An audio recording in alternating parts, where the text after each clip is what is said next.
Number 16, find the x values of all points where the function has any relative extrema. Find the values of any relative extrema. So remember, extrema will occur when the derivative changes sign. So if f prime is positive,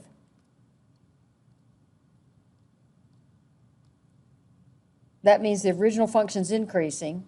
And then if f prime is negative, it means the original function is decreasing. And then if it's 0, it turns around and goes that way again.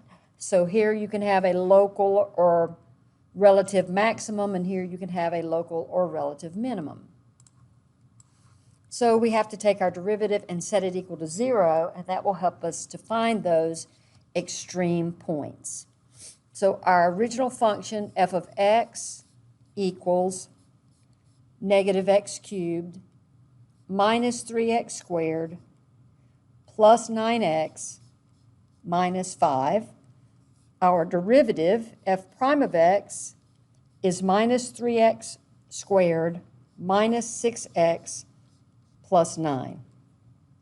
We set this equal to 0, and the fastest way to solve it is to factor it. So I'll take out a negative 3. That's going to give me an x squared plus 2x, watch the sign there, minus 3 equals 0. And then this will factor x plus 3, x minus 1. Now you may use the quadratic formula on this or on this part with the GCF taken out.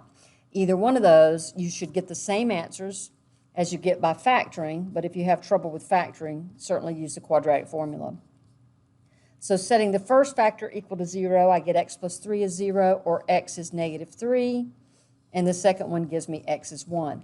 Now there's no need to set negative 3 equal to 0 because that's nonsense. Negative 3 is negative 3, it's never 0. So we put these numbers on the number line, and we already know that the derivative is 0 here. We just need to know if it's going from negative to positive or positive to negative, or if it's staying negative to negative. Now, in order to be an extreme value, it must change sign from negative to positive or positive to negative. So we need to pick some points in these regions. In this region, I'll pick a test point of 0. That's the easy one there. Over here, I'll pick a test point of 2. In here, I'll pick a test point of minus 5.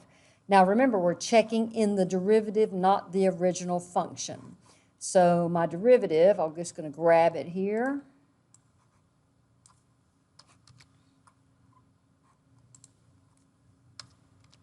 That we need to evaluate is f prime of x equals negative 3x squared minus 6x plus 9.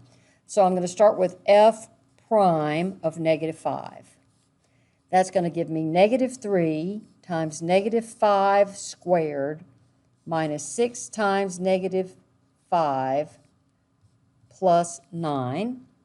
That's going to give me negative 3 times 25 plus 30 plus 9, negative 75 plus 39. The number itself doesn't matter so much as the fact that this is negative. That means the original function is falling. So it's going like this here till it gets to 0. Something like that. That's not the exact shape, but it's just to give you an idea. It's going downhill. Checking 0 will be easy. F of 0, negative 3, 0 squared, minus 6 times 0, plus 9. That's going to give me 9. Again, the number not so important. The sign is positive in this region.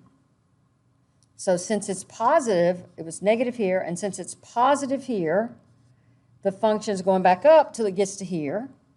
Right? Now we have to see what happens on the right-hand side of 1. So I think we decided we were going to pick f prime, and by the way, that should have been f prime of 0. F prime of 2 is negative 3 times 2 squared minus 6 times 2 plus 9. That's negative 3 times 4 minus 12 plus 9. Negative 12 minus 12 plus 9. Again, number not so important, sign negative. So this is region's negative. That means the function is falling.